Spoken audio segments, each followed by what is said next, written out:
have won several awards and recognition of their efforts. I'm looking forward to many more recognitions for them and to this wonderful team in the future also. I wish a great success to Para 22. Thank you.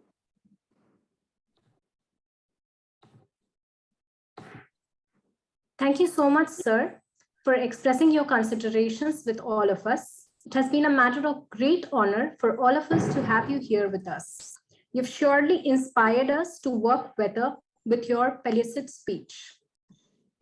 I would now like to invite Professor Shalabh for the welcoming speech. Professor Shalabh is the Professor of Statistics and Data Science at the Indian Institute of Technology, Kanpur. He's currently the Dean of Academic Affairs and has held several important administrative positions, including the Board of Governors at IIT Kanpur.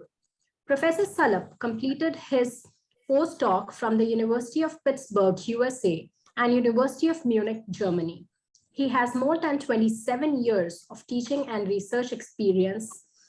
Spending his research interest includes econometrics, forecasting techniques, big data analytics, and artificial intelligence, among many others. He is the recipient of the National Award in Statistics from the Ministry of Statistics, Vigyan Ratna Sama from Council of Scientific and Technology, Uttar Pradesh, Young Scientist Award from International Statistical Institutes, the Netherlands, IISA, USA, Indian Science Congress, Humboldt Fellowship from Germany, Boycast Fellowship, etc. He has served as an associate editor for highly reputed journals. He has authored 4 books published by Springer. One of them is co-authored with Professor C.R. Rao, a living legend and father in statistics. His other book has been downloaded more than 5.4 million times. He has been very instrumental in giving online courses offered by the Ministry of Education through NPTEL and MOOCs. His projects have been implemented in the Government of India and has helped many citizens of India. We are honored to have you here with us, sir. May I invite our chief guest, Professor Shalabh, to say a few words. Sir, please. Thank you very much, Vidisha. I would like to welcome Professor Verma, Professor Singh, and on behalf of this institute, I would like to welcome each one of you in this workshop. And IIT Kanpur will always be supporting such events for not only for our own students, but for all the students across the country, across the world. And we are committed to complete our social responsibilities by disseminating the knowledge that we have, which is available inside the campus to the entire world. Now coming to my aspect as an academician, my role in this power engineering system is very limited. But I have done one thing. I have done a workshop with the Power System Corporation in Delhi, and where actually I understood what these power systems are and how they are managing it. My understanding is that power systems does not need only the electrical engineering, but they need economics, they need statistics, they need data science, etc. Everything. That was my experience, the type of workshop with the Power System Corporation in Delhi is organizing for their engineers. So the same thing I would like to convey here also in this workshop also, that those types of techniques which these engineers are going to learn after getting the job. Possibly this workshop can provide them a platform where the seats for such application, subject and topics can be stored here itself. For example, if I take the example of statistics, one of the biggest issue in the Power System Corporation is that how to forecast what is going to be the demand of the power supply or electrical supply, etc. So for that, I know, and I have conducted this workshop, and I have shown them that statistics and data science plays a very important role. And if you try to use it properly, you can get a nearly accurate forecasting value for the demand of the power supply, not only in the city, but across the country, across the zones also. How the system has come, where data science has taken over statistics and artificial intelligence has entered into the statistics. So all this statistics, data science and artificial intelligence, they are going to rule the research in the sector of power engineering. So my advice to you all will be that these are the newly emerging areas, like as nobody thought means 20 years back that statistics, data science and artificial intelligence can also play an important role in the power engineering. But because of the time where our students, where our researchers and our colleagues have to be trained so that they can utilize these techniques for a better outcome, for a better research. So my objective is to address all this gathering is that, please don't think that only power engineering or electrical engineering is going to play an important role in the understanding of these topics. But this power system and power engineering is a multidisciplinary area. Not only engineers, but I have seen economics, mechanical engineers, and all other people, they have participated in this. And IIT Kanpur has played a very important role with this power engineering, either it is their employment, their examination, or their workshops. So I wish you all the best, and I wish that actually I'm thankful to all the organizers, all our student body who has given their hard work and best of their time to in organizing this workshop. I would like to congratulate all of them, each one of them actually.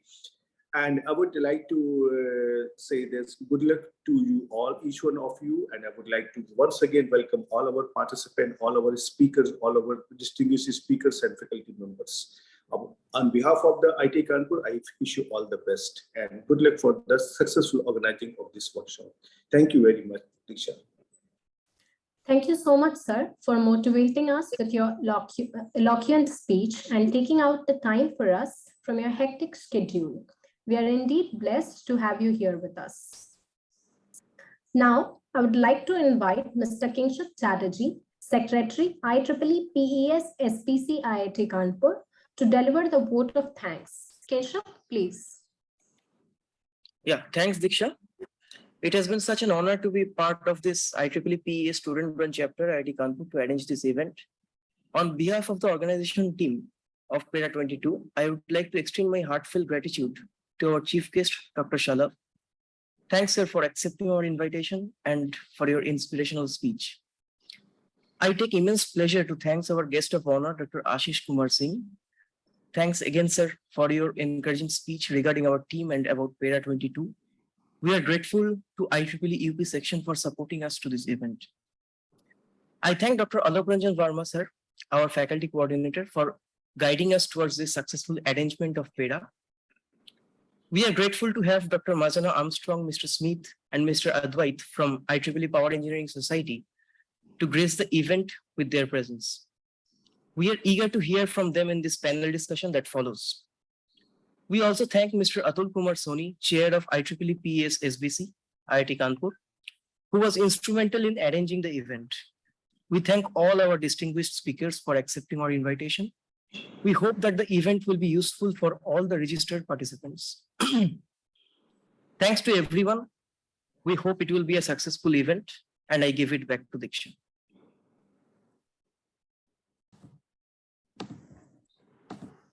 Thank you, Kingshuk, for delivering such an appreciative vote of thanks.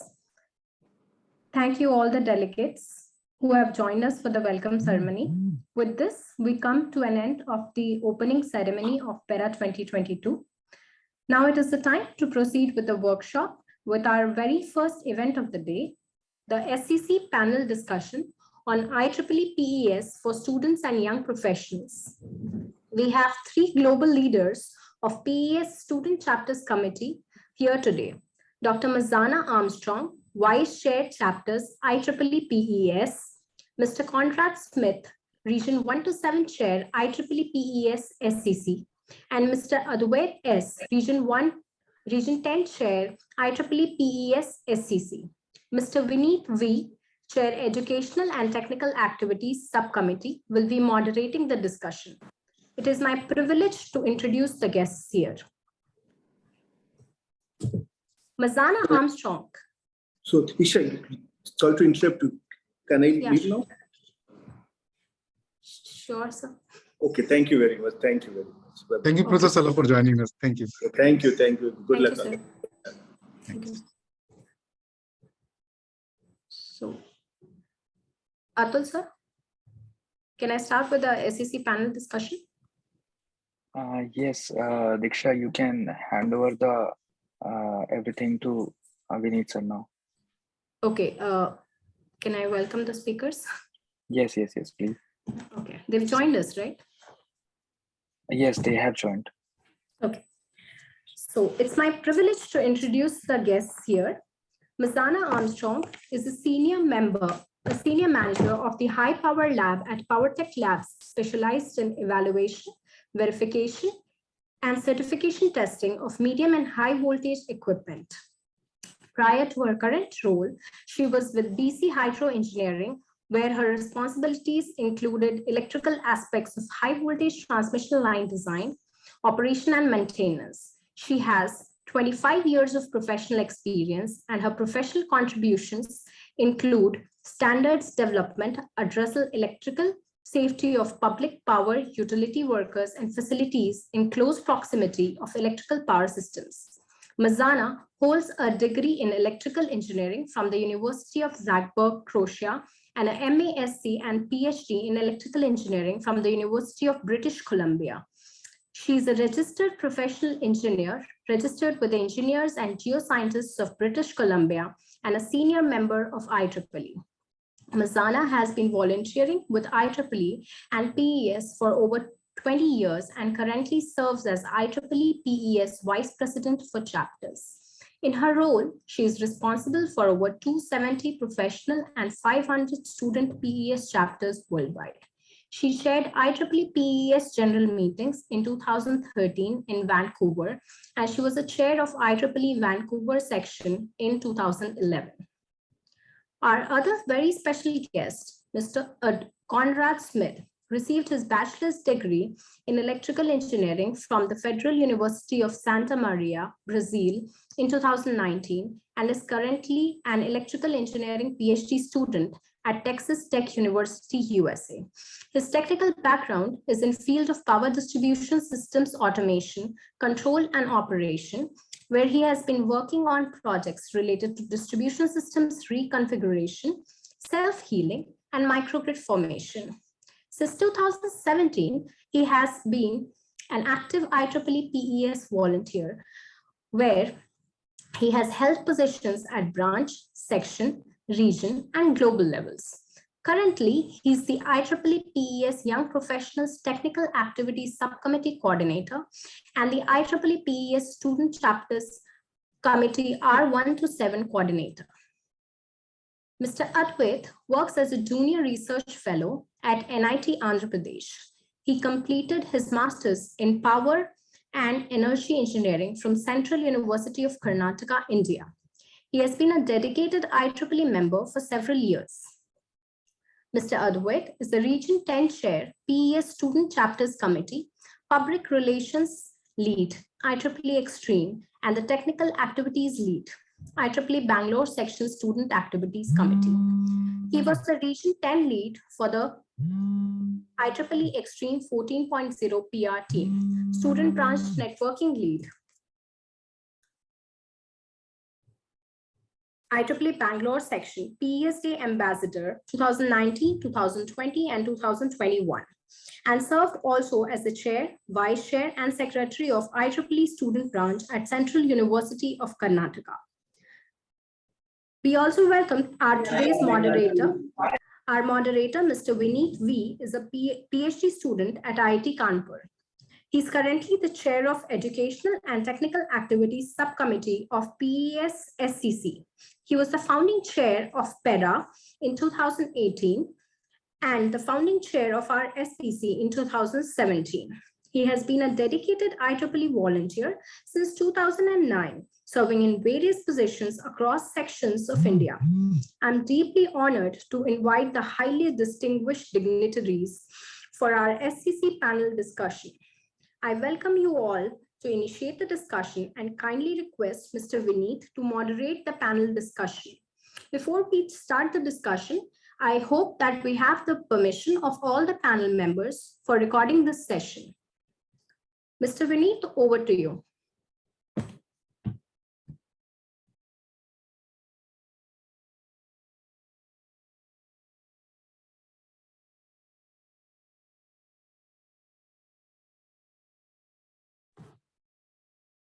Am I audible? Yes, sir, you're Hello? audible. Yeah, thank you. Thank you, Diksha. Thank you for the introduction. I'm so privileged to have some global leaders of IEEE PES and student chapters committee to let us know how PES can influence all of us, the power engineers. The SEC is the global executive committee of the PES that governs the student branch activities worldwide. As we have the SEC leaders here, let us know from them what are the activities of SEC and how they improve the performance of student branch chapters across regions 1 to 10. Before starting the panel discussion, I would like to invite Dr. Masana to kindly address the audience. Thank you. Thank you very much, Vineet. Can you all hear me? Okay. Yeah, yes, ma'am. Yes. Thank you. Perfect. Yeah. Good evening. Good afternoon, everyone. Greetings from beautiful Vancouver, British Columbia, Canada. And thank you so much for inviting me to participate in this very important event. Special gratitude goes to the organizers. It takes a lot of dedication and hard work by many, many volunteers to accomplish an event like this one. I would also like to thank you all on behalf of the governing board of the Power and Energy Society, to congratulate the organizing committee and thank all the participants. I trust that this event will provide an opportunity for all of us to learn something new.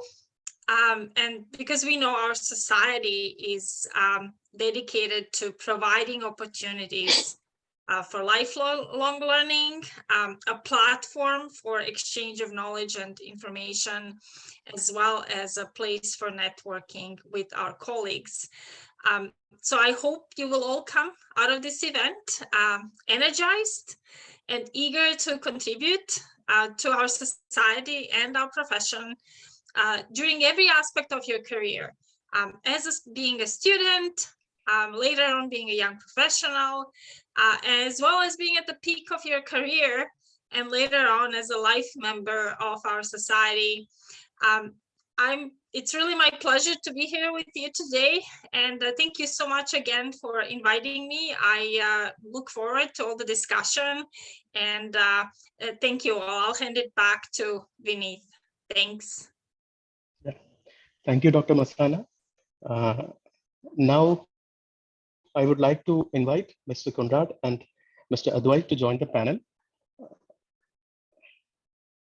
We have some questions. We can start directly with the question. Conrad? Conrad? Can you hear me? Yeah. So let me ask you, how can PES impact the career of a power engineering student? You are the chair of Region 1 to 7 subcommittee of PES SEC. So you would have seen many people were impacted and influenced by PES. So how can PES impact the career of a power engineering student?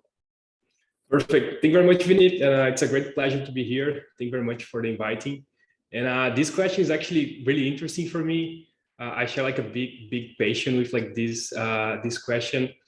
And for me, I have this experience with PS that as soon as you are in the environment with PS, it's like other volunteers, anything can impact your professional life. But in my side, like I feel that PS can be a test platform for you. So basically imagine the scenario, and I feel that a lot of people here is gonna see themselves on this situation. You go to the undergrad program like for 3, 4, 5 years, and then you decide to apply for a job, but you don't have any experience, right? They're gonna ask your skills, or and you're gonna put like speaking or team lead, but you cannot really validate these skills. And PS comes like on a way that can help you to develop these skills and validate that. So if you engage in a chapter student chapter or professional chapter, you can actually develop activities, work with a team, develop leadership skills, and all these soft and technical skills that you can put on your CV later, and people can actually see. But besides that, you develop yourself, right? So you step up another ladder, and you can actually become like a better version of you for a professional life and try to achieve the goals that you are looking for in life. So PS is ready to receive you all and continue to have you all, providing these inputs and help you to develop any skill that you hope to.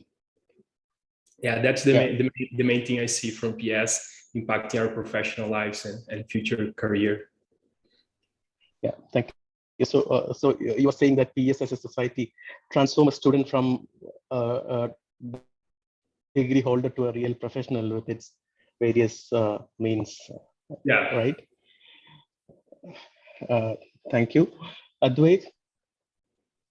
Yeah, Vinit. Am I audible? Advait, yeah. Thank you for joining us. Advait, one difficulty to run PES chapters, many students take PES membership because it is free of cost. But how to stay in PES and be a motivated volunteer? That's one thing which we all face as a challenge to run PES student run chapters. So what's your opinion? You are the chair of Region 10, our Asia Pacific region. So how to be a motivated volunteer?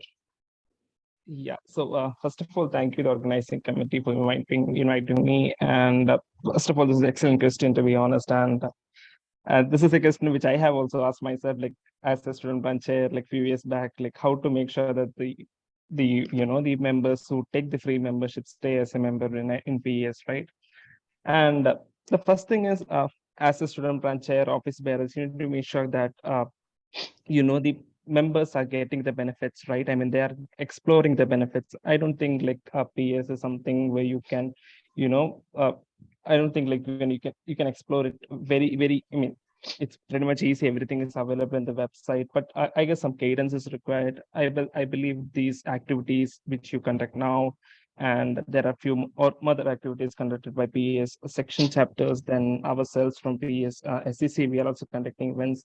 So it's best to encourage them to join these events and finding the benefits themselves. Each of one, for example, I will be using a benefit that requires for my career, my opportunities, and you'd be using another opportunity, right? So I mean, PS has an endless opportunities, and you need to make sure that you find your benefit yourself, and you need to explore PS. Absolutely, that's the most important thing. I mean, I believe, like if you go to the website, we have the resource center, we have the PS University. You need to make sure that you go through them and see which are the things which you can benefit from. And I believe volunteering at any levels at PS will itself give you all the benefits you need from PS. So as a student branch chapter, as a student branch chapter, I mean, student branch chapter office bearers, you need to make sure that the students get the opportunities to network, get the opportunities to, explore the benefits from PS. And I'm pretty sure if they explore the benefits of PS, they are going to renew the membership till whatever they want. Like, I'm pretty sure that they will renew the memberships. Yeah, thank you, Advait. I will come back to you to know some specific events which you are organizing for R10, because most of the participants here today belong to R10, so they can make use of those events. Yeah, I'll come back to you. Conrad, so you have been a part of PS SEC. So I have given an introduction about SEC. Could you explain more on that? What are the SEC initiatives to improve the performances of student branch chapters? What are some plans? Yes, for sure. Yeah, so the SEC stands for Student Chapters Committee, and we are basically like trying to take care of all the student chapters around the world, which are related to the universities. And as you may know, like IEEE is divided on regions, right? So we have region 1 to 9, and each region has a different aspects, different challenges, and different interests as well. So our SEC structure is basically divided on regions. So people looking for like Latin America, region 9, and then region 17, North America. And thinking about like this challenge we have like on language, culture, and interests. SCC has developed some activities over the world. Some of them, they are global, some of them are local. One that we have current going on, it's a global initiative, and it's the mentoring program. And this is something really interesting. It's a big value for all the members. It's a platform. I'm not related to the organization, but I have been seeing the people from the committee to talk about that. But the mentoring program is a platform where you, as a student or a young professional, can apply for that. You're gonna like feel a lot of information about yourself and your interests and your plan on the career. And the database are gonna be matched with like a perfect match for your mentor, basically. And then you can meet a mentor from another place in the world, or maybe from the same country as you are.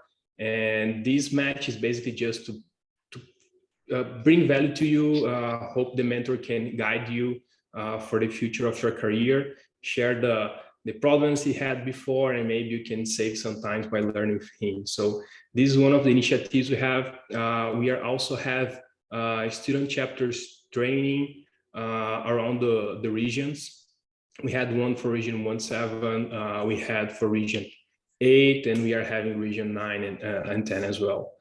So this is opportunity for the student chapter leaders to basically go for a training, and the cost is covered from PS. So PS pays you all the travel, the food, the housing, and you stays for like a training with people from different chapters on your region. So that's something really cool, because it's kind of like you go beyond the bubble, you go beyond your chapter, you see that there are chapters on different countries doing activities that you might be interested to, having some ideas overall. So there are like several initiatives on the student chapters committee. We are always planning to develop initiatives and activities that you guys want.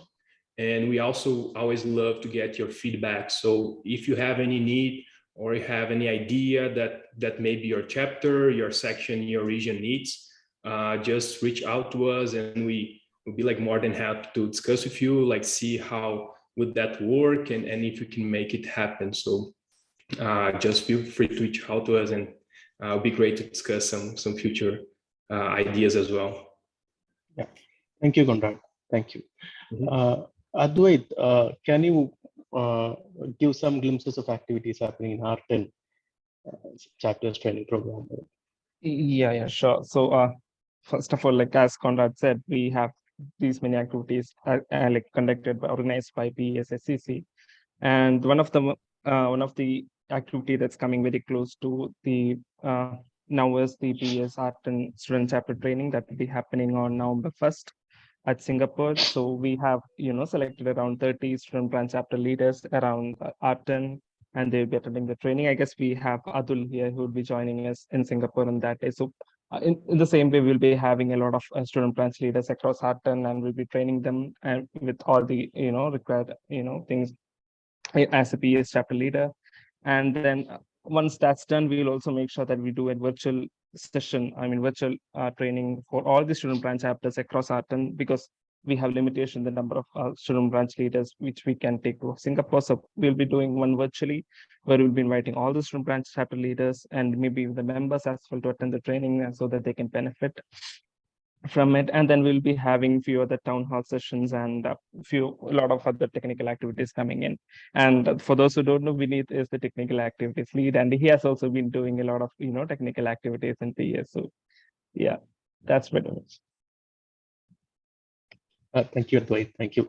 So from the technical activities point of view, I would like to tell you that we would like to organize some hands-on training programs on state-of-the-art power system, software, and hardware and loop technologies. So that's something which we are planning. In due course, we will let you know. Conrad and Advait, this question is for both of you. How to benefit from high performance student branch chapter awards? Many people are not aware about PES. The PES is rewarding best performing student branch chapters with some awards every year. So how to benefit from that? How does PES evaluate the activities of student-run chapters? Conrad, can you start? Yeah, for sure. That's a really important point, Vinit. So PS has this program, the High Performance in the Brain chapter, which is annually, and as the name says, is an award for the chapters. So PS knows like how much efforts and times you guys are putting on the chapter, and PS like wants to award like the team for that. And this award is a money award, so you guys can continue with your activities. And the main thing I suggest for the high performance domain chapter, it always like open the beginning of the year. So let's say next year, the beginning of 2023, you're gonna report activities you develop on 2022. And any chapter around the world can apply for that. And we always like encourage, like even if you just open a chapter or just had like a few activities, it still apply, because we have some options to still like provide you one award and recognize the efforts you guys put on these activities. Another point really important for the high performance domain chapter is to plan ahead. So for next year reports, try to plan and think what are the activities you guys really want to focus on. And these activities, it's pretty open as soon as it's related with power energy field. And as soon as you plan with activities, you develop that, and we want to leave like open for you guys to develop the activities you feel they are more important for your committee. But we also, like from the report, we have some types of activities that we really encourage for you all to do. And one example I bring here is to be connected with like different chapters, different committees, different levels on PS, like young professionals, professional chapters, chapters around the world, because that's something really important for a chapter level. You start to see like the world and how activities happen on a different region. So try to plan ahead the activities you want to do, and we always encourage you to apply even if you don't have many activities, because we want to see the issues you're facing, help you out, and try to figure out things in a teamwork way. Yeah, thank you, Conrad. Advait, do you like to add something on that? How do we evaluate Yes. entries? Yeah, sure. So the recent features also, the recent changes in the evaluation criteria. Yeah, so I guess HPS PCP is one of the the highlight of a PS chapter. I mean, there are society chapters. There are a lot of society chapters, but we are the one which give you funding every year, right? Each area, if you're applying for the HPSCP, and if you have at least 2 events report and tools, we are giving you 150 USD, as a base funding. And additional to that, we'll be giving you the funding based on few other aspects. And one is if you're doing quality technical events. So we'll be, and the form is pretty much very easy now. You just need to, take 10 or 15 minutes to complete the form. And once you report the 2 V-tool events activities, then you will be having the questions asked regarding the technical activities which you do. And then after the technical activities, we'll be asking if you have done any humanitarian activities in the PS chapter, and then if you have done any activities for professional development. So these are the 3 categories which give you highest points. And then once that's done, we will see if you have done any activities for volunteer recognition, and if you have done any activity for PS publicity and branding, and if you have done any other events in collaboration with any of the sections. For example, now your student branch is doing an activity in collaboration with IEEE UP section, or you are collaborating with us in IEEE PSSCC. So these kind of activities also. So all of them together will be giving you the points, and also we'll be looking at the membership count at your student branch chapter. And of course, if you're doing these 2 events also, we'll be giving, if you're reporting 2 events in V-tools, we'll be giving you 150 USD base funding. And if you're doing more, and if you're applying completely, you'll be getting more than 150 around. Last year itself, we had we had around distributed around 20,000 USD in art and alone. So yeah. Yeah, so you mean to say that good quality technical events are expected from student branch chapters and proper reporting, Yes, for which exactly. we have developed Reporting is yeah. So thank you for that answer. Conrad, could you tell us about your best volunteering experiences as a PES member? We Yes, have a for lot sure, of for students sure. here. Yeah. That's a hard one. I feel like there are like really many ones. But the one like I always like have in my mind is the Global Student Congress back in 2017. Yeah, 17 in Brazil, or sorry, 2018 in Brazil. It was basically I joined PS 2017, and then I saw like something nice for like the university, like to be my friends around and working like in some extra activities, something more related in the area. I like it, but I really didn't see PS as like a global organization.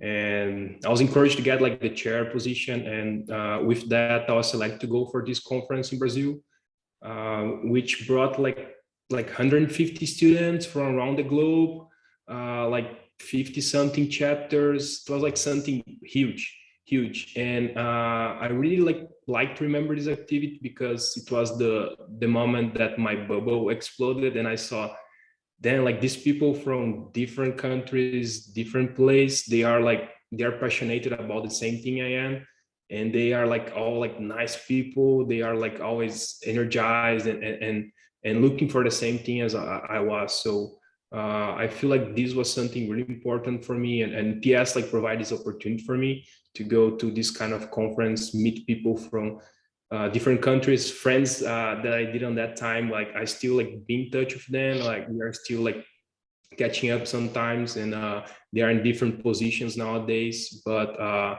it was the moment that I see PS would be something for my life and not only something from my graduation period. And I really like the pictures and remembers from this activity. Yeah, we met there in Brazil for the student congress in 2018. Yeah. It was a nice experience. Yes.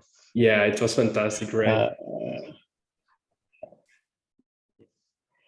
So Advait, this is my last question for this panel discussion. Ours is the largest global technical society in terms of student members. So what are the unique features of PES for the student branch actors? How ours is different from Advait? Yeah, sure. So that's a good question as well. I mean, how we are different.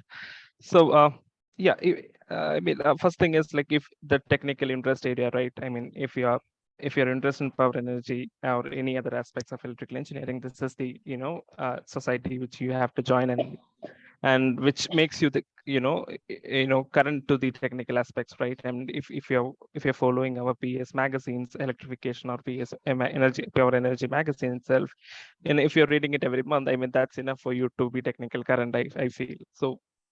Other than that, like as a getting to volunteer at your PS student branch chapter, and as well as the technical activities which you're organizing at PS chapters also add values to you and PS, right? So I feel that and of course we are always ready to welcoming you to do the events, and we are always ready to collaborate with you as a PS committee. And of course, other than that, we are also giving you the funding. So in all that ways, PS chapter, I mean PS committee is always with you to do all the events with you with all the support which you need. So yeah, and we just want to make sure that you guys do well in each of your student branch chapter and get benefit from it. Yeah, thank you, Advait. My questions are over. Basically, we hosted this panel discussion to let the participants know about the opportunities the PES is providing to enhance the power engineering profession. We have a lot of chapter advisors here. We have a lot of chapter chairs there, members here. So everyone should make use of the opportunities we have. To let you know, we have conducted this panel discussion, and I recall that we started PERA in 2018 from the member-driven initiative funding from PES. So make use of these opportunities. That's precisely we wanted with this panel discussion. Before concluding, I would like to ask the audience if you have any questions. Please ask the questions. You can share in the chat box, or you can directly ask.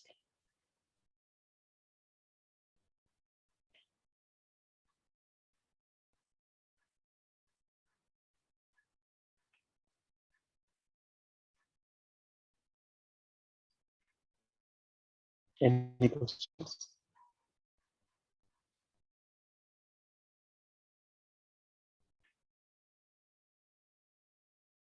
Hello, hello, Vinny. Vinesh. Yeah, can you hear me? Okay. Yes, yes. So I would like to ask that how to reach till the SCC or where you are. So what will be the path to reach till uh, like participate more into the work or for the SCC or something? Okay. So Conrad or Advait, would you like to answer this question? Yeah, sure. So for reaching out to PSSCC, it's pretty much easy. You just need to contact me, and I will be able to help you with anything that you require from PSSCC. And coming to how you can stay updated with the things which we do in PSSCC, we can follow us in all the social media channels. We are available there. As well as that, you can also look into e-notices. We'll be sending you e-notices regarding each of the update which we are doing in PSSCC. So we need to make sure that you're staying updated through e-notice as well. So those are the two ways you can reach out to us. Conrad, if you have anything else to be added in that. Oh, no, I think that's perfect. Yeah. Usually the first path is just reach out to your SEC regional coordinator. And from there we can take to the team and see who is the best person to address any specific question. Okay, thank you very much. Thank you, Vinesh. Any other questions?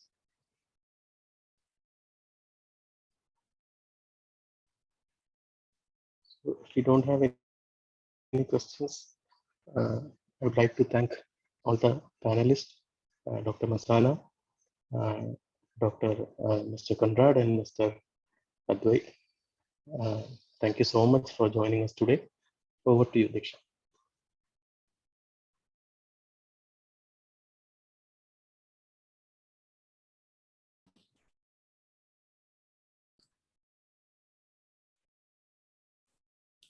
With this, we come to an end of our panel discussion.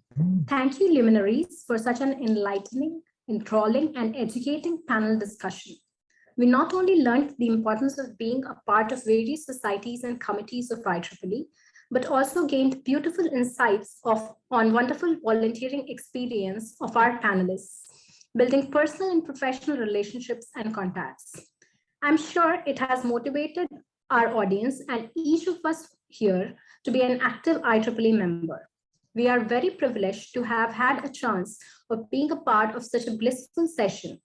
Thank you so much to our special guests once again. We will now like to facilitate our panelists for this amazing session as a token of our appreciation. Dr. Mazana Armstrong, please accept our token of appreciation. Thank you very much. I really appreciate it. Thank you. Thank you, ma'am. We'd also like to appreciate Mr. Conrad Smith for being a resource person at Power Engineering Research and Applications, PERA 2022. Please accept our token of appreciation, sir. Thank you very much. Thank you very much. We appreciate this time for all here. Thank you, sir. Would like to appreciate Mr. Advait us for being a resource person at PERA 2022. Sir, kindly accept our token of appreciation. Thank you so much. Thank you for having me. Thank you all. Thank you.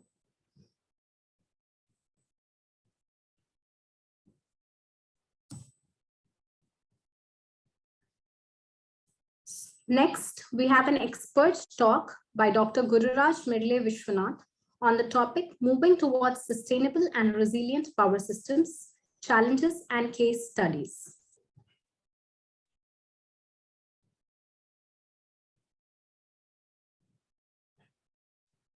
Dr. Gururaj Mirle Vishwanath is an assistant professor in the Department Diksha. of Elect. Hello. Yeah.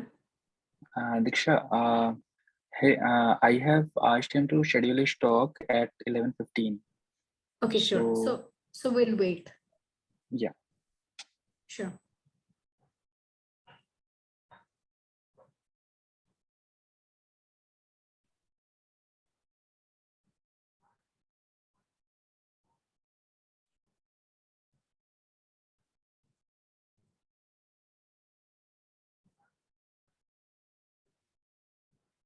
Meanwhile, I'll just like to inform everyone in the audience that if you have any questions related to the upcoming talk, you can please ask it in the chat box, and we'll be open for question and answer discussions at the end of the talk, and I'll share your questions and sir can answer.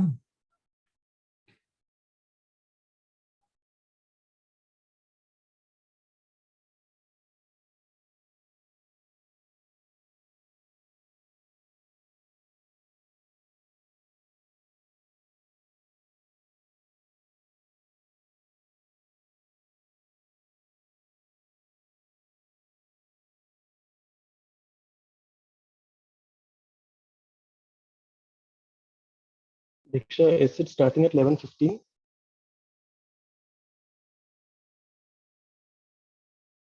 Atul? Hello. Yeah, is it starting at 11:15?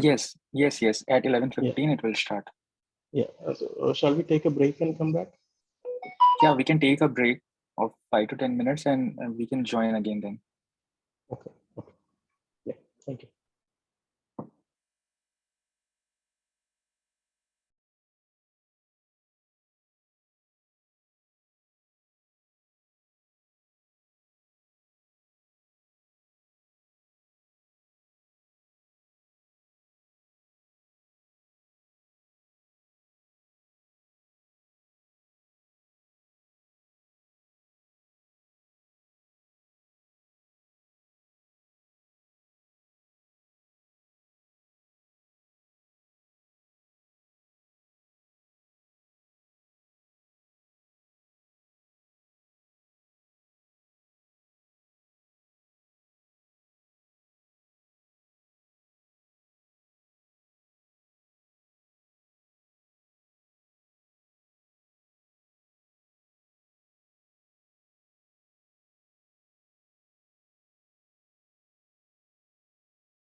Meanwhile, I request the audience to kindly fill the feedback form, the link of which is available in our chat box.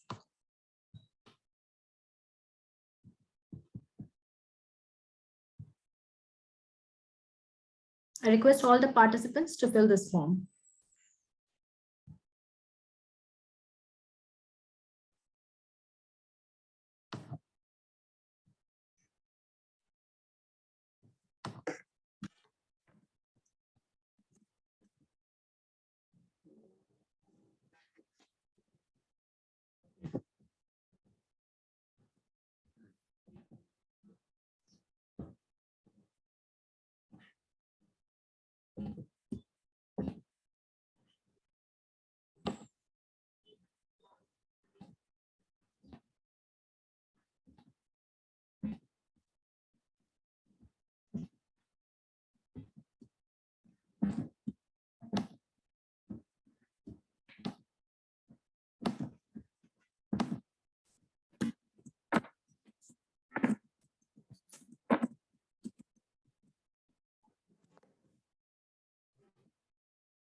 We'll be starting our session in next 5 to 7 minutes. I request everyone to please join us back in 5 minutes.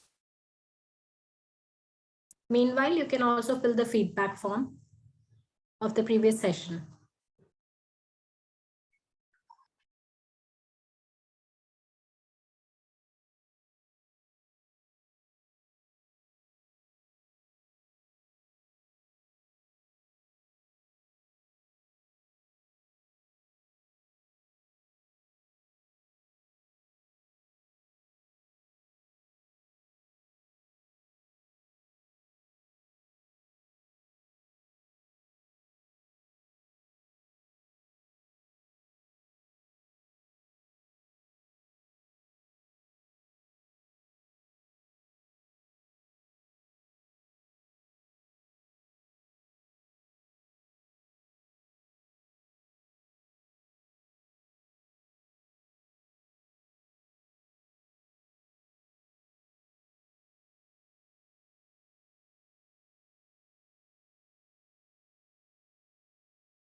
I request all the participants to join us soon. Sir will be joining us any minute, and we can start our next session.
Dr. Gururaj sir has already joined the session. Can we start, Atul sir?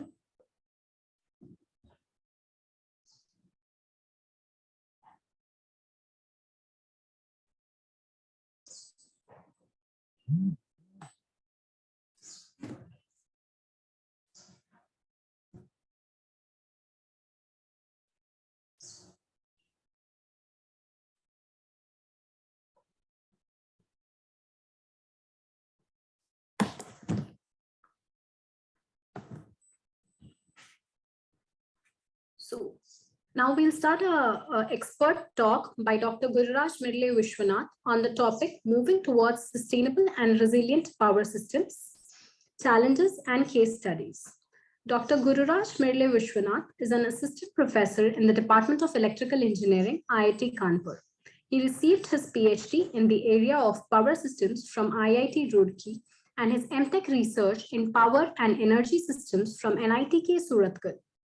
His area of interests include development of renewable penetration challenges to the grid, EV integration challenges to power systems, machine learning applications to power systems. He is the PI of 2 projects where one is relevant to electric vehicles and the second is relevant to robotics. And he is also the co-PI in the Indo-US collaborative UI Assist project. He is also the recipient of the POSOCO Power System Award under doctoral thesis category for the year 2021. Afsar Award 2021 for the popular science story under PDF category. He has in total 13 IEEE international publications, including 4 IEEE transactions of power systems. He is serving as a reviewer in IEEE transactions of power systems, smart grid, sustainable energy, industrial applications, IEEE PES general meetings, etc. He's also a member of IEEE, Vice Chairman of IEEE PES Student Chapter from UP section, and member of Switching Working Group, WG, IEEE PES Transmission Subcommittee. May I kindly request Dr. Gururaj to convey his rich knowledge in the field by delivering his expert lecture. Sir, over to you, please. Thank you very much, Diksha. Let me switch on my video. Okay, am I audible? Yes, sir, you're audible. So kindly allow me to share the screen, please.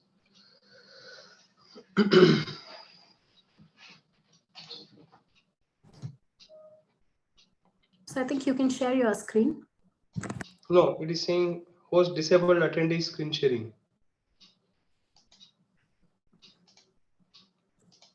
Jitendra, can you please look into it?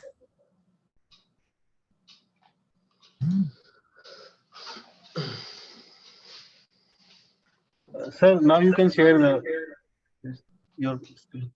No, it is still saying the same thing. Hey, Gururaj sir.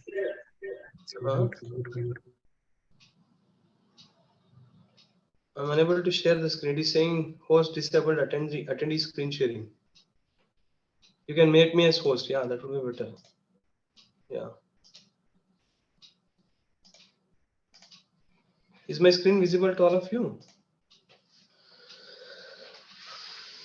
Is my screen visible? Yes, sir. Your screen is visible now. Great.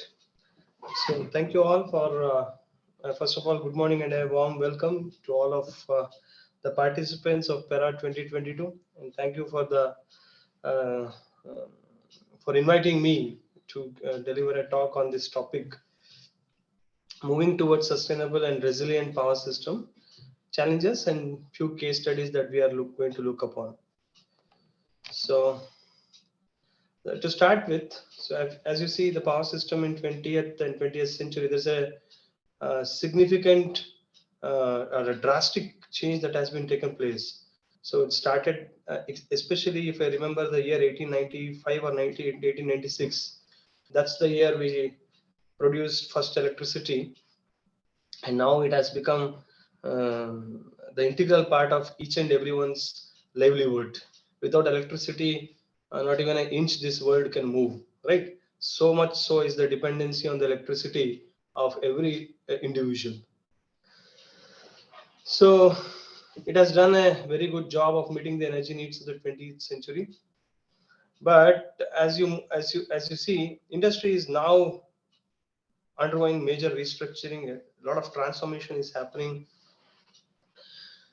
and shifting from monopolistic to competitive structure, new economic and policy pressures. And ultimately, we are moving towards the sustainability. Why these changes are happening? The reason is we are moving towards the sustainability. As we could not able to maintain the energy demand by burning the fossil fuels. Now the only hope and is to move towards sustainability, and there are many other driving forces, which includes reduction of the objective of reducing the carbon footprint, where especially after the Paris Agreement that had been taken place in 2015, where many countries have pledged. If I'm not wrong, approximately 100 plus countries, they have come together, took pledge together to reduce the carbon footprint across the globe, which is a serious threat basically. So 3.5 degrees Celsius is the growth in the carbon injection. 3.5 degrees Celsius is the increase in temperature due to the injection of carbon fuels. So, and the objective is to reduce the carbon footprint such that the overall temperature, global warming, would reduce to 1.5 degrees Celsius. So like this, there are many driving forces to move towards sustainability ultimately. So what is sustainability in power system? The definition is meeting the needs of the present demand, electricity demand, without compromising the ability of future generations to meet their own needs. It involves balancing economic growth and social progress with the preservation of the natural environment, right?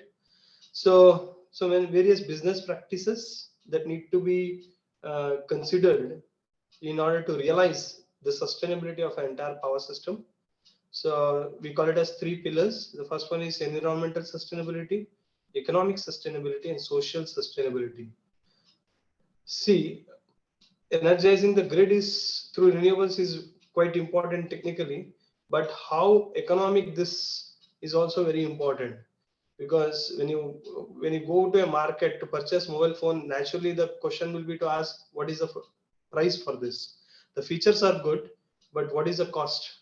So everything will rely upon economics at the end of the day, right? So economic sustainability is also equally important for any new technology to sustain for a longer run in the system. And social sustainability is also quite important. So overall, this need to be considered. So if you see, there is a drastic change in renewable energy growth across the globe, and India is also not far behind with respect to any other country in this world. So you can see there is significant injection of renewable energy sources into the system.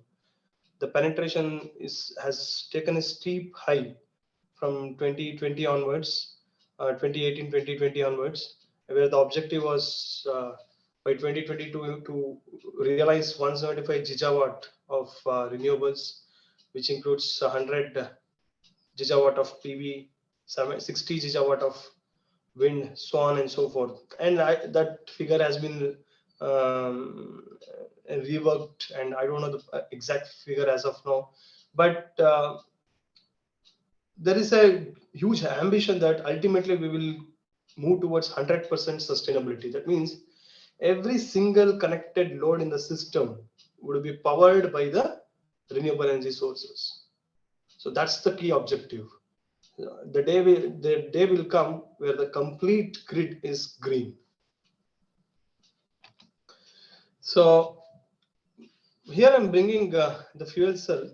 The reason being, when you speak about renewable energy sources, I'll speak about the challenges also. The one important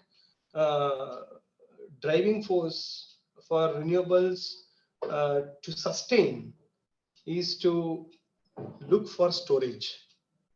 Because as we know, there is a lot of intermittency. Without storage, we cannot really ensure that we can provide reliable supply to the customer, because often the generation and demand does not match with respect to each other, right? So the hydrogen seems to be the future solution.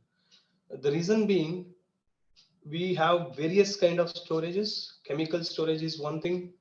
Gravity storage is also one of the upcoming technology.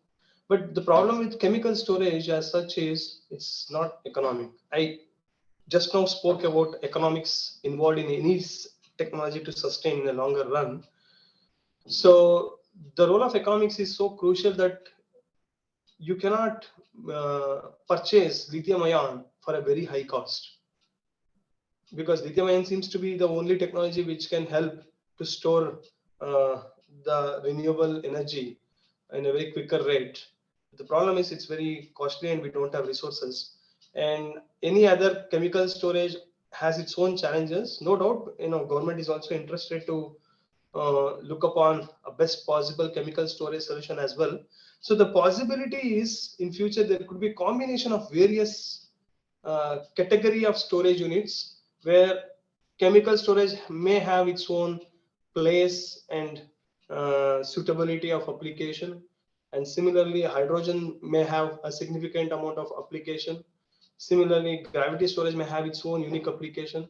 So there could be multiple variety of storage units that may be placed in different corner of a system in order to ensure the overall system would look like a very sustainable model, both in terms of three pillars, in terms of environmental, economical, and social, right? So the challenges of renewables, as I already told, the intermittency is the biggest challenge. Apart from that, we need to also worry about the system inertia, because as you bring in renewable energy sources, you will also have to place the converters which are static, and there is no rotating mass anymore available unless we have significant amount of let's say W-fed induction generator, where there is a rotating mass available to offer some inertia to the system. But on an overall, there will be certainly a droop in overall inertia. You will not have much inertia, that much which you would have had if the entire system is energized by synchronous generators powered by firing coal plants, right?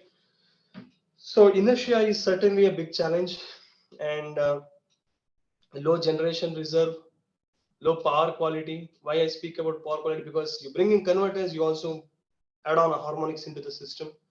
and low fault rate through capabilities, because I'll not go in detail. It's a very different topic and an interesting topic altogether to discuss and ponder upon in a greater depth.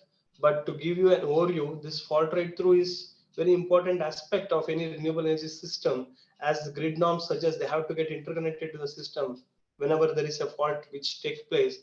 And certain renewable energy plants may have their own individual challenges in order to meet this requirement of grid codes, where grid codes demands a renewable energy system to be present in the system, and not only to be present and also support by injecting reactive power into the system. There are certain renewable energy sources like DFIG will have its own issues in order to meet out this grid codes. And ultimately, what is the goal of sustainability? The goal of sustainability is to produce, transmit, and utilize energy in an environmentally responsible manner, reduce cost by improving business practices and operating efficiency, enhance reliability and quality of power supply. This is not all in all.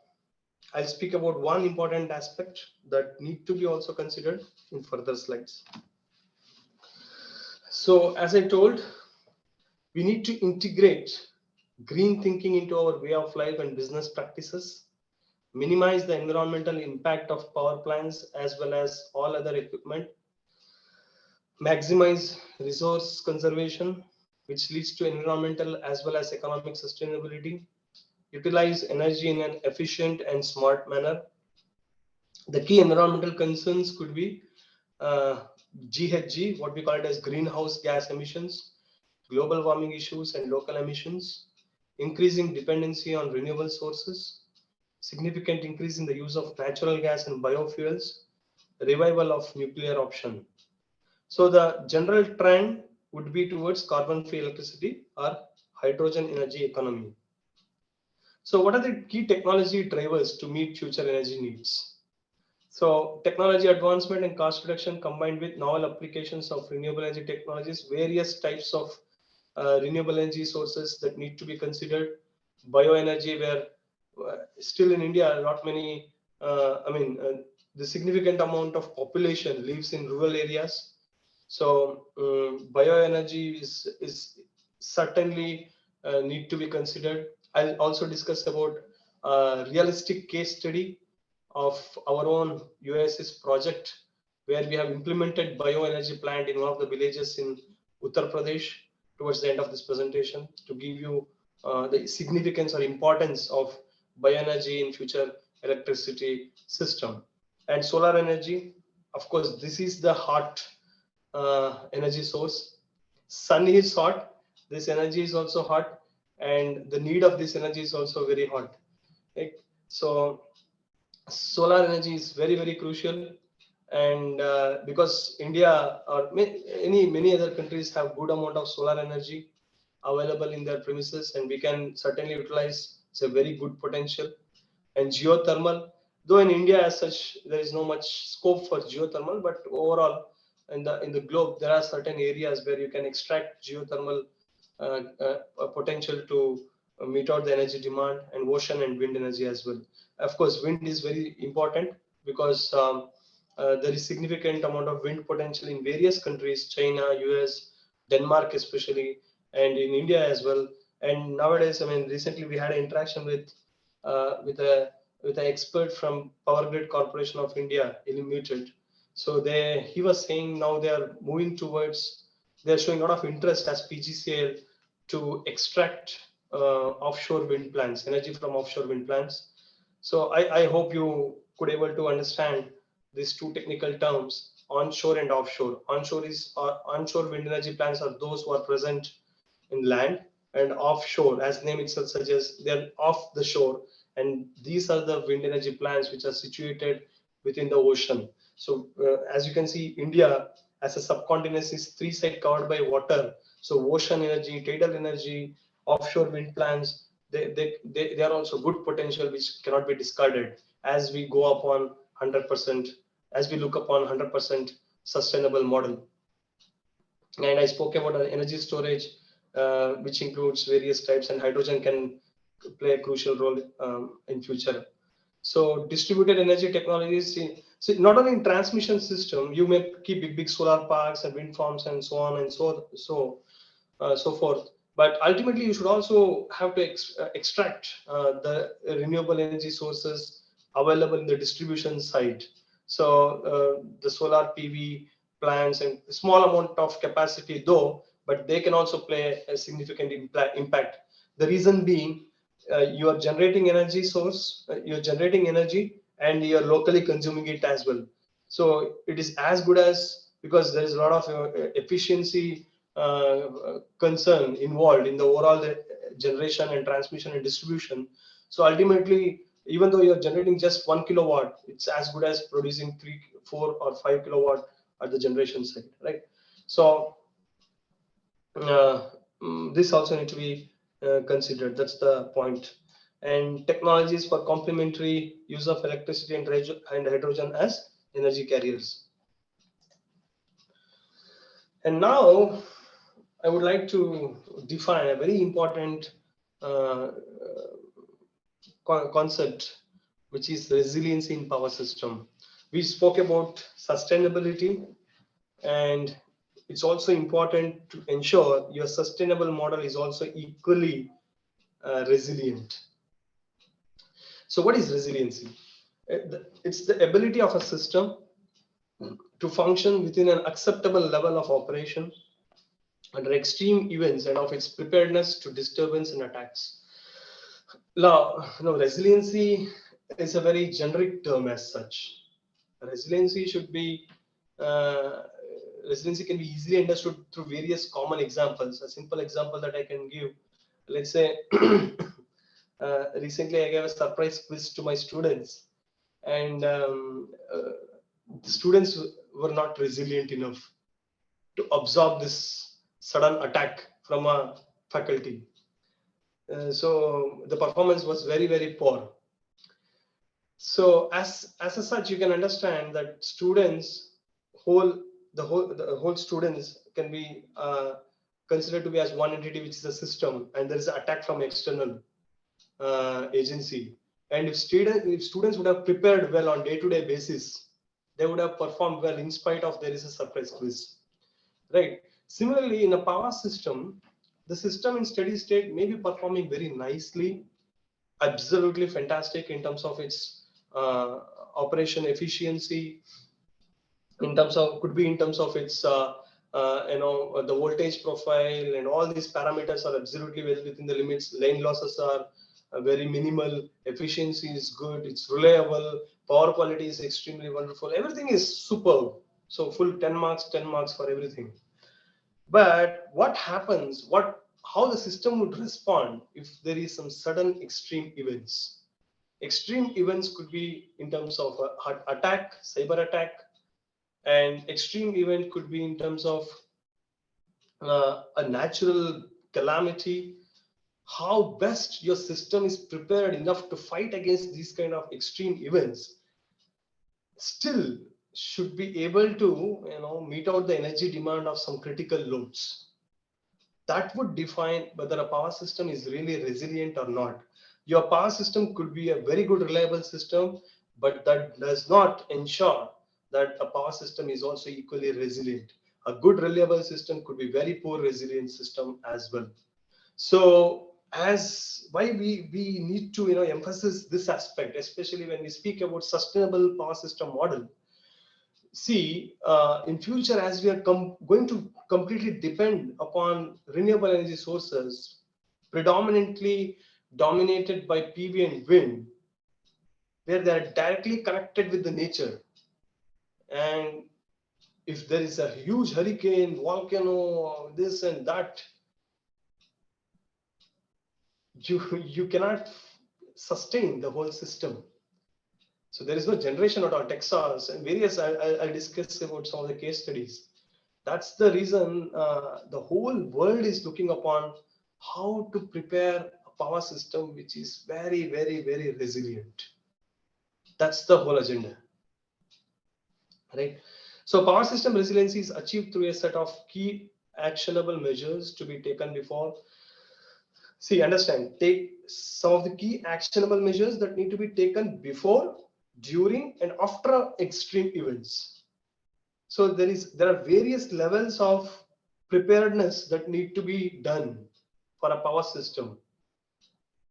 Before the event, just ensure, manage all your assets, work effectively such that the event would not take place, or even if it happens, no harm will happen. And let's say it has happened now, nothing is in your control, but still, can you able to sail through this event without much disaster? And let's say the disaster also happened and nothing could have been done, but now can you able to recover quickly? These are the important phases. So we can use some of the keywords like anticipation of the event, preparation, absorption, that means sailing through, sustainment of critical system operations, rapid recovery, and adaptations and applications of whatever lessons we have learned from the previous attack, right? So the motivation for sustainable power system is depleting conventional energy sources and carbon emission, whereas motivation for resilient power system is cyber threats, natural disasters, and extreme weather events, confidentiality and data theft, high penetration of distributed energy resources. And how do you enhance the system resiliency? So by making the existing power grid more efficient, by decreasing power loss and power theft, incorporating electric vehicle, V2G, vehicle to grid dynamic charging, and wireless power transfer, and securing the power system by cyber security and terrorist attacks, managing natural disasters, could be floods, hurricanes, and the very important thing is asset management and predictive maintenance. So let's look upon some of the case studies. The 2015 Ukraine power grid cyber attack, Florida floods, which has taken place recently, Texas hurricane, Katrina. As soon as I saw Katrina, I remember Katrina Kaif. It's just Katrina. Katrina hurricane, right? So in 2015, Ukraine power grid cyber attack. You see the date. So there's a list of events and what had happened during these events. So date exactly on 23rd December 2015, and the suspected actor, the Sandworm group, the Ukrainian State Security Service blamed Russia for the attack. So it was just a blame and no proven fact as such. Though there is a Ukraine and Russia war which is happening now, we cannot directly, take the freedom to put blame upon Russia. Could be Russia and could be other country as well. We don't know. And the target is the destination is very clear. It's Ukrainian energy company substations. In the case of, I cannot pronounce this word. Some substations in some substation in Ukraine, where hackers successfully brought the network offline. It was a big disaster. And target systems, Microsoft Windows-based systems. And what is the method? The first part of the attack is believed to harness an updated version of the black energy malware.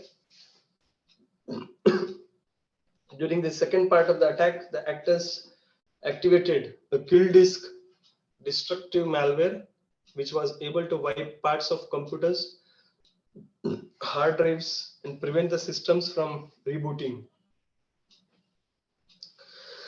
What is the purpose? We don't know the purpose, but most likely the hackers intended to test a remote cyber operation directed against Ukraine's critical energy infrastructure. There could be various motivations to carry out these kind of attacks. Even if you see when US attacked Japan during the World War, especially on the Hiroshima and Nagasaki. So one of the objective was all to, of course, the intention was to destroy Japan, but also there was an intention to check and to really feel the impact of nuclear weapon, how it can create a harm that was not before tested on any country. So similarly, this cyber attack motivation could also be like this, where they thought of checking the impact of their ability to attack any system, or the motivation could also to destroy Ukraine as well. So the malware disconnected electrical substations, causing the blackout. 7 numbers of 110 kV substations and 23 numbers of 35 kV substations were switched off. It's very big. And 230,000 people were without electricity for a period from 1 to 6 hours.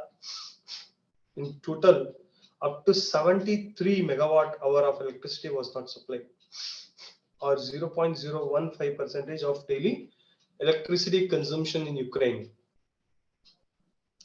These are some of the outcome of this cyber attack. And the Ukrainian incident is the first publicly acknowledged attack that used a digital weapon hitting a power grid and causing power outages.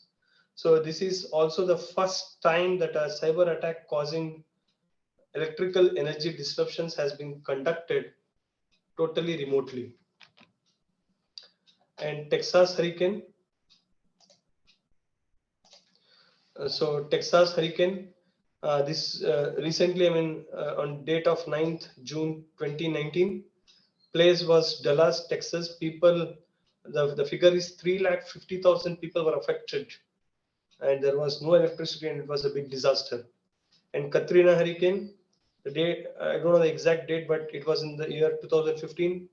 Place Alabama, Louisiana, and also Mississippi, I guess, where the number of people affected were 350,000.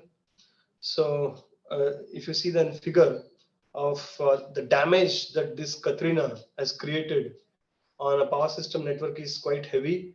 20,000 utility poles were damaged, which includes 4,000 transformers, 1,300 transmission structures, telecommunication power infrastructure also were damaged.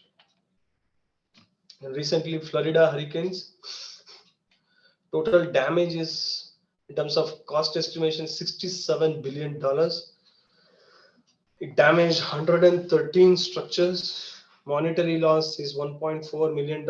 Repairment cost $4 million. Customer affected 35%. So having understood the importance of the resiliency and various case studies of how this natural calamity can disaster the whole power system network and can create disaster in the whole power system network, we need to also see how should be the future distributed distribution system. It should have the distribution generations, especially the renewable energy sources, which can help to significantly reduce greenhouse gas emissions. Whereas studies conducted by World Alliance for Decentralized Energy, WADE, compares the cost of future capacity development using a rigorous model for the US, which says 5.8 cents per kilowatt hour versus 8.9 cents per kilowatt hour for conventional central generation, and reduction of transmission cost in most cases, because as I already told, the distribution generation is coming up at the load side itself, so it would naturally help to reduce the power consumed from a long distance. And it's less vulnerable to natural calamities and disturbances causing power grid blackouts. So increasing energy efficiency. So we are speaking about the solutions, how we can make the power system resilient and sustainable. You can see artificial intelligence can play a crucial role, where it can facilitate decision making for excess power and deficit power mode. It improves forecasts of electricity demand and generation, improving production decision making, and turn off the device or bifurcate the power in overload condition. And anti-theft technology, because theft AT&C losses is what we discussed. Not only technical, the commercial losses is also very important. So anti-theft technology can also play a crucial role, which is driven by AI, artificial intelligence, and FLISR, which is fault location isolation and service restoration, where if there is a fault which is present in the system, just isolate that fault as soon as possible. For that, you need to have smart relays and digital relays and so many protection, very recent technology innovations need to be adopted in a future power system in order to ensure that fault location isolation service restoration happens in a very feasible economical manner.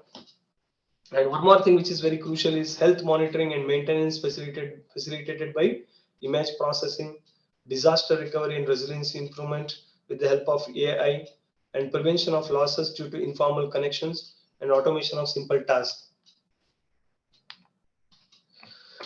So we have done, just to realize the importance of machine learning algorithm in future system, we had developed a machine learning based algorithm which will help to reduce the overall system losses. Why I'm speaking about system losses, if the system losses, if you can reduce during normal operation, that much amount of power is anyways there, which is saved, which can also be used during these extreme events, right? So efficient system will also help ultimately to improvise your resiliency. So we had taken a distribution system IEEE 33 bus, and we had developed a deep learning based forecasting model. Because when renewables are placed, as you can see, there are many renewables like photovoltaics and wind are present, which are connected through the inverters. And each one of them has its own decentralized control algorithm, which is driven by machine learning. So the loss minimization algorithm will also receive input from a forecasting tool, and which is also developed using deep learning approach. And I'll not go in detail about this study, but the essence is we are going to dynamically vary the reactive power injection from these converters, such as to ensure that at any given point of time, we can help the overall system to reduce the losses. On side by side, we are also interested to have good amount of reactive power reserve so that can be utilized during emergency scenarios if there is a fault or whatever may be the reason. So by this way, you can see here, if you are reducing the loss, the steady state operation is improvised. And simultaneously, when we are having some reactive power reserve in the system, so this reactive power reserve would help you to improvise the post-fault voltage recovery time. In fact, it will help you to reduce the post-fault voltage recovery time. So I spoke about before, during, and after the event, how we are going to be prepared.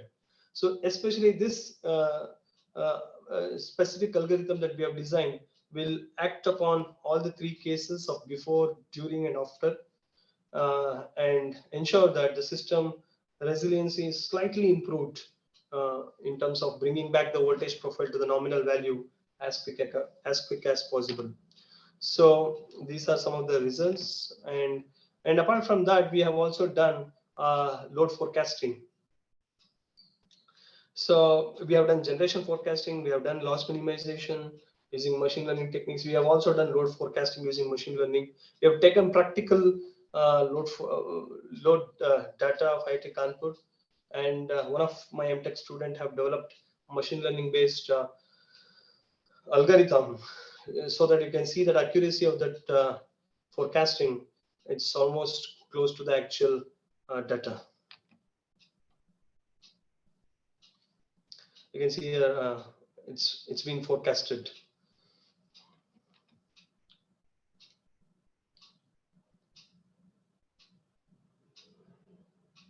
So the actual data has been tracked by the forecasted model. So another important aspect which I had listed in the solution slide of improvising the resiliency of the entire power system. One important thing is asset management, right? So asset management is very, very crucial. You have 4 or 5 number of assets, and each of them has its own objective function, its own abilities, its own limitations, its own operating capabilities, limits, and so many things. So how do you utilize each of them such that overall the power system is benefited? Simple example I'll give you. Let's say, in fact, this is the work that I had also done during my PhD, that let's say in your distribution system, you have on-load tap changer transformer, and you have converters which are connected to the distribution system and is also interfaced to the renewables, and there could be D-STATCOM. So you have a combination of slow and fast acting reactive power injection devices. Now, how do you manage this different reactive power compensation device during various operating scenario of a distribution system, such that there is justice given to its, there is a respect being offered to its capability, and also each of this reactive power compensation device would inherently benefit the distribution system in order to improvise the steady state operation by maintaining the voltage profile and improvising the reactive power reserve, and so on and so forth. And second, as you can see, there's so many things that need to be discussed, but few of them at least I would like to emphasize, like let's say the health monitoring. So health monitoring is also very important, because if you're on a constant basis, on a regular basis, if you are monitoring the health of a device, you would know what is the present or future estimated possible expiry date of this specific equipment. Basically, need not be true that the device which has been designed for some, let's say 20 years will certainly will need not have to stay long continuously working with the same effectiveness till 20 long years, especially with many things being pitched into the distribution system, like electric vehicles and renewable associated converters. There could be so many critical elements which are present in the distribution system, let's say weak link, that may damage the entire power system network, collapse the entire power system network. The best example could be the transformer. Transformer is there. Now, when the transformer, let's say it was designed, this electric vehicle renewables might have not been taken into consideration. Now that same transformer is lying over there, and you are speaking about injection, connecting electric vehicles, connecting the renewable energy sources, but the transformer may not have that capability to perform equally well with these new players, especially these converters when they are injecting harmonics. So the harmonics would deteriorate the performance of the distribution transformer as well. So henceforth, we need to monitor the health of our transformer. And how do you do it? So there are various techniques, especially they look into this partial discharge, surface discharge, where the oil discharge is monitored on a regular day-to-day basis. And there are various advanced techniques, especially the ultra high frequency techniques that are being used in order to ensure, in order to get an estimation of what is the real life of a transformer, so that you can, well before the failure of a transformer, can able to replace or technically adjust certain things, so that the power system will feel a better resiliency, right? And fault prediction, remnant life assessment, and identifying the most critical assets, and identify the types of decisions, asset acquisition, creation, renewable or retirement of a specific asset, capital investment decisions, capital investment decisions, tactical decisions are also important, and life cycle value realization, and operations and maintenance planning, asset life cycle risk analysis, asset reliability engineering, shutdowns and outage strategies, asset condition assessment, prognostics and diagnostics, maintenance, execution and management, and so many lists which are part of effective and smart asset management.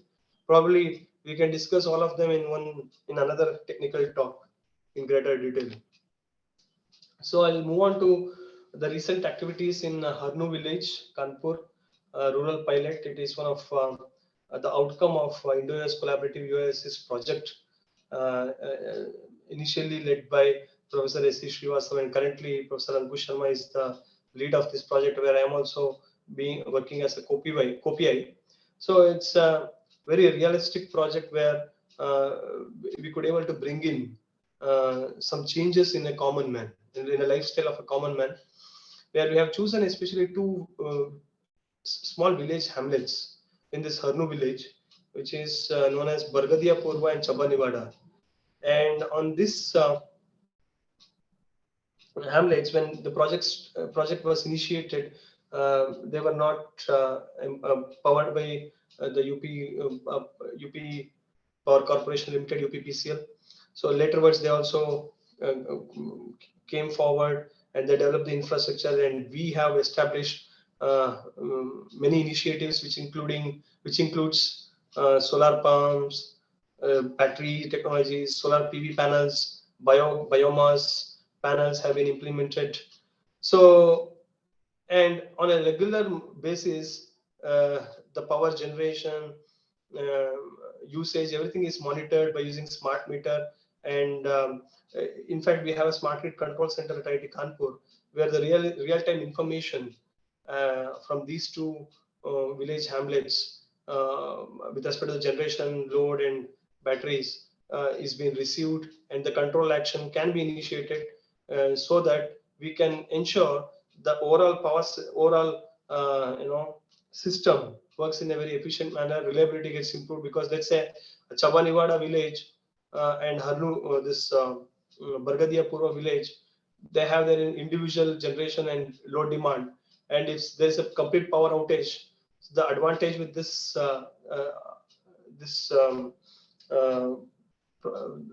the technology that we are proposing is there is an infrastructure which is being connecting both these village hamlets, and by initiating the control algorithms from Smart Grid Control Center at IIT Kanpur, we can exchange energy between these two villages and meet out the energy balance.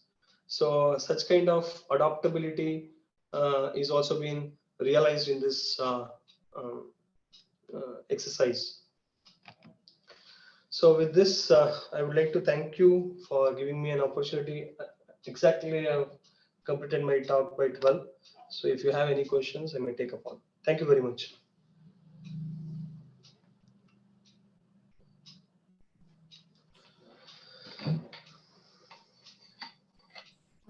Thank you, sir. So we have some questions. Yeah. So we have a question from Mr. Ravi. How can we protect substations or power systems from natural calamities? Because a natural calamity will physically hit the grid, irrespective of whether the grid is smart or not. Good question. See, if there is a substation, and naturally we cannot stop hurricane to happen. Naturally, we cannot stop any disaster to happen. So whatever has to happen will surely happen. So once, let's say if there is, that's what I told, you need to identify those critical assets so that you can easily isolate and restore the system, so that restoring will happen in a quicker sense. Let's say you cannot do anything with respect to the event which has been happening. So post to the event, can you able to recover the system very quickly? How can you do that? By isolating that particular specific component or a critical element, which may take a very long time to restore it back, such that the damage to that specific equipment can be minimized. So these are all very, it also depends upon case to case study. And so the resiliency, we cannot, give a complete generic definition. It is a local specific, and it also depends upon the assets, kind of assets that you possess, and the extremity of the event as well. Yeah. Any other question?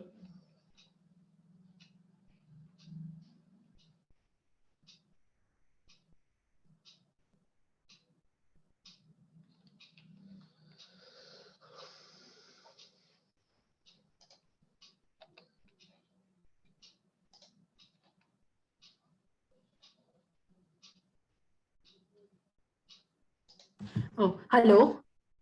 Yeah. Yes, sir. There's another question from Sunil. So he's asking, considering the threat of cyber attack, does inclusion of consumers in power system operations, such as demand response methodology, escalate such as attacks? Inclusion of consumers in the power system operation, such as demand response methodology. Yeah, cyber attacks. There are smart meters, and they may change the demand response pattern also. It may escalate. It may escalate because cyber attacks will surely depend upon the number of communication layer which is being present, right? And that's why there's a lot of discussion about this blockchain and how to make the system blockchain technology by using which we can reduce the impact of cyber attack. So there is a problem and there is also a solution which is being parallelly worked out. Okay, next question. Yeah. There's another question from Gururaj. So Gururaj is asking, different steps one can take that are economically meaningful in tackling the decreased resiliency due to continued proliferation of renewable energy sources. Like, what are the different steps that we can take? Okay. Meaningful in tackling the decreased resiliency due to the continued proliferation. Now, what are the different steps that we can take? That's what the essence of his question, right? Yes. In spite of many renewable energy proliferation. Economically improvise the resiliency. So what I understand is the step number one is to plan for asset management and health monitoring. So see, economics will play a crucial role. The reason being, if there is a serious damage in the power system, then you have to replace the entire components. So if you are monitoring the health and ensure that the system is not reaching that extreme event, that is very important. So I think the key solution for this is asset management and health monitoring of a device. Okay, sir. So there's another question from Mr. Atul. So he's asking how the integration of EV to the grid can be made economically sustainable considering the present scenario. Okay, good question. Economically sustainable. No, it can be economically sustainable only when you reduce the cost of a battery, because in a EV, 40% of EV cost is only due to the battery. So if you are, developing a EV by using lithium ion and other things, naturally the cost will be high. So that's why they're speaking about this hydrogen-based electric vehicles and all these things. And if you can reduce the battery size and battery cost, maybe sodium-based solutions or whatever, it's an open area for research. I think these could be one of the approaches where we can reduce the overall cost of EV.